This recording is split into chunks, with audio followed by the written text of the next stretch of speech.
Have you ever started the day with an overcast sky and thought to yourself, I don't need sunscreen for the barbecue today, only to spend the entire afternoon in your friend's backyard?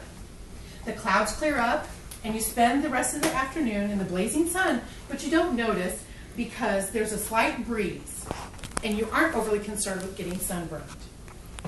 By late afternoon, you begin to feel that your skin is tightening and you start to seek shade. However, it's scarce because everyone else is huddled in their lawn chair circle around the ring of shade that's cast by the lone tree in the backyard. When you get home, you look in the mirror and you see that you're beet red.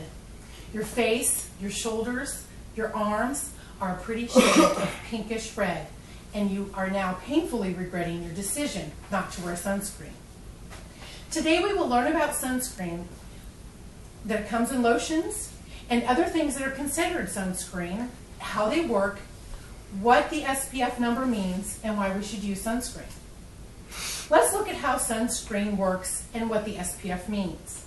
Sunscreen is a product that's been developed to protect our skin from the harmful rays from the sun that are caused by ultraviolet A and ultraviolet B radiation. They're commonly referred to as UVA and UVB. Both UVA and UVB radiation damage the skin, and they accelerate skin's aging and cause wrinkles. Prolonged exposure to UVA also raises our risk for skin cancer. The ozone layer in the atmosphere does not capture or stop UVA radiation from coming down on us. UVB radiation causes sunburn, and fortunately some of the UVB is stopped in the ozone layer, but we still get those harmful rays. According to an article from Everyday Mysteries, a Library of Congress website, zinc oxide and titanium dioxide are the effective ingredients in sunscreen, and that they reflect or scatter the UVB radiation. Octylmethocyamate, OMC, absorbs UVA radiation and disperses the heat. The sun protection factor, the SPF, is the rating that is given to sunscreen and is based on the length of time someone can be in the sun before they start to burn.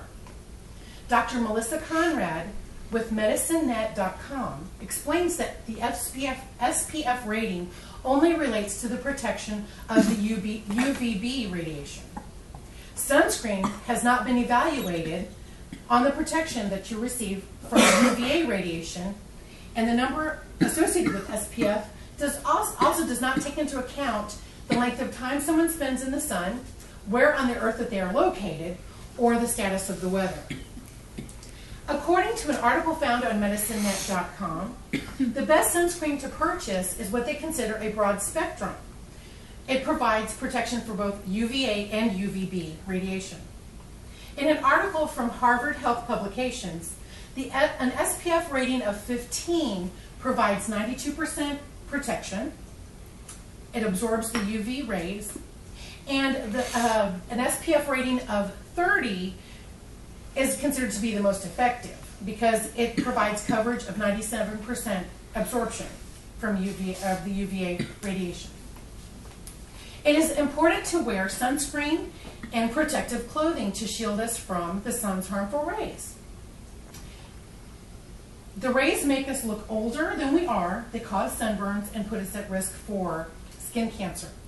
Sunscreen comes in many forms, more than just a bottled product.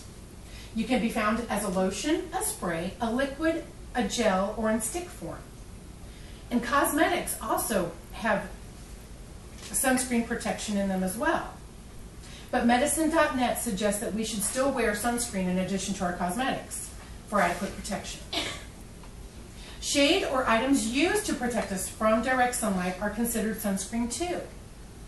If you're going to spend the day in the sun, in addition to sunscreen, it is best to also wear a hat with a large brim okay, here we go, and a long sleeve shirt, long pants, and put your sunglasses on too. All these items are considered forms of sunscreen and protect the skin from direct sunlight. Shade is considered a sunscreen as well, whether it's provided by an umbrella, by a tent, under a tree, or by a building. So why should we wear sunscreen? The benefits of wearing sunscreen are multiple. Knowing when to apply it for max benefit for protection is also important.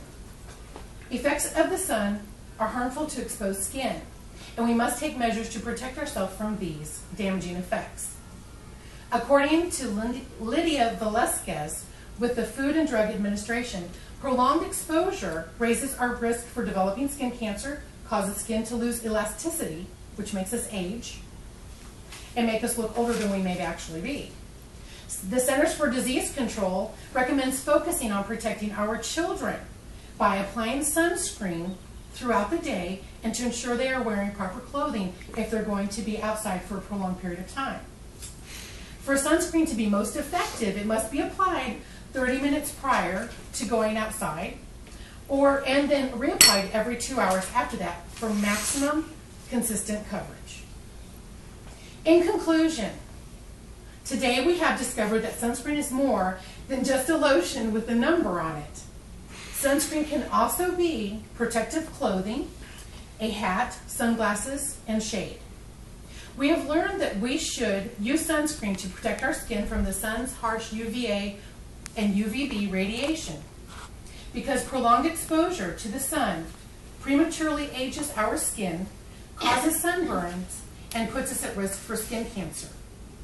We must remember to protect our children by using sunscreen daily and ensuring that they are properly clothed before spending the day outside. Lydia Velasquez from the Food and Drug Administration reminds us that not all sunscreens are created equal. So look for a broad spectrum sunscreen that has a rating of 30 to ensure that we are being protected from the damaging effects of the sun. Thank you for your time.